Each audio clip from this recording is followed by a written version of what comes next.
Okay. So, Phil McCallion, what do you love about your life? I think I have been a really lucky person. As we were talking about earlier, I was born in Ireland. I was born in Belfast. And like many people from Ireland, I emigrated, in my case, to the United States. And emigration, when I was leaving, it was you were leaving, you were coming to another country, you thought you might visit, but you didn't think you'd visit very often. And you really saw it as a complete separation. I think I'm being really, really lucky because in the time that I have been here, because of how much has changed, I think about sort of the changes in technology that I'm on the phone or talking by email or Skyping with people back in Ireland all the time now. But then why I really think I'm lucky is that I was able to work with a colleague back there and we created a project together, the Intellectual Disability Supplement to the Irish Longitudinal Study on Aging. And so I get to go back to Ireland 3-4 times a year as Wow. part of that project. Yeah. But because of all those technologies, I'm able to be part of the project every day, every week. But there's a great sense for me of certainly I have my life here. I have a family here, lots of things that I'm involved with here, but I still remain very actively involved in the country that I come from, with the family that is my family of origin, and that I have all these friends and relationships and just things that I really enjoy doing. And I suppose too, I enjoy being able to follow and be part of the politics and the activities going on in Ireland. And when you're from Northern Ireland, you also sort of think about when I left in the 1970s, it was not a very hopeful time in Northern Ireland. To have seen the Good Friday Agreement, to have seen the changes, and okay, so with Brexit, however that turns out, some of that is under risk, but you feel like something really important happened, and you were part of that history, but you got to participate in it as well.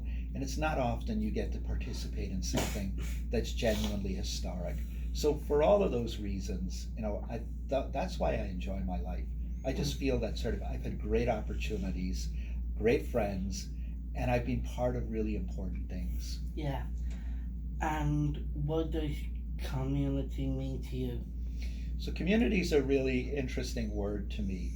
And I think about it both in terms of my work, but also in terms of myself as well.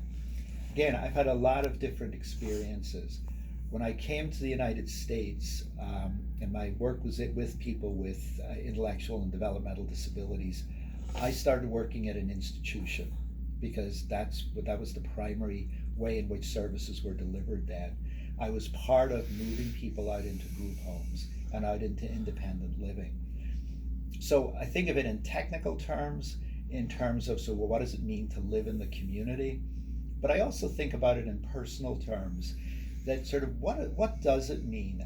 I grew up in neighborhoods, and that's what I think about when I think about community. The neighborhood, the idea that you have people next door, across the street from you, that you have your independence in life, but you have a connection to people that are there. We watch out for each other. And a lot of people talk about how that has changed, and I agree with them.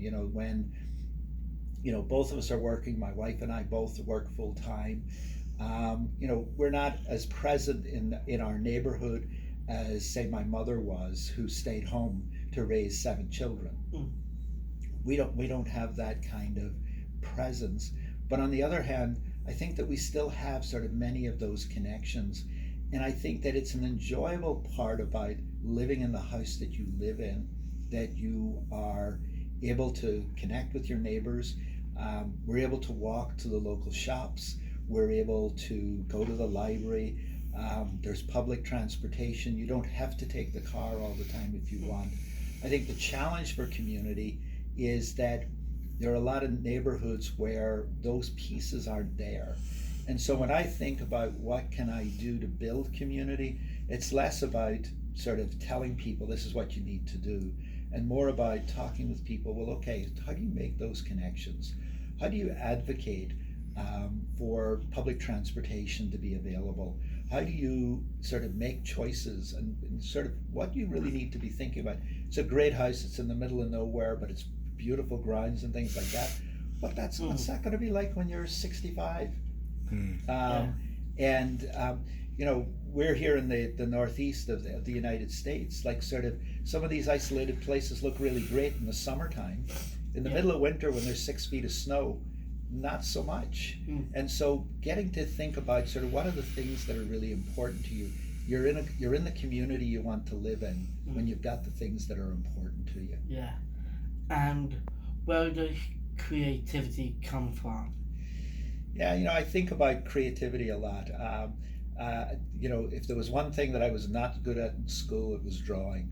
It was like sort of all the things that people tend to talk about when they talk about creativity. They think about art, they think about music, and I was just never good at those things. But I came to realize that no, I was creative too. I was creative in my writing.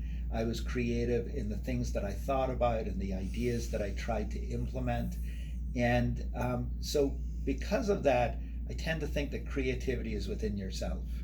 Yes. It's sort of thinking about the things that you really value, that you really enjoy, and finding ways to express them.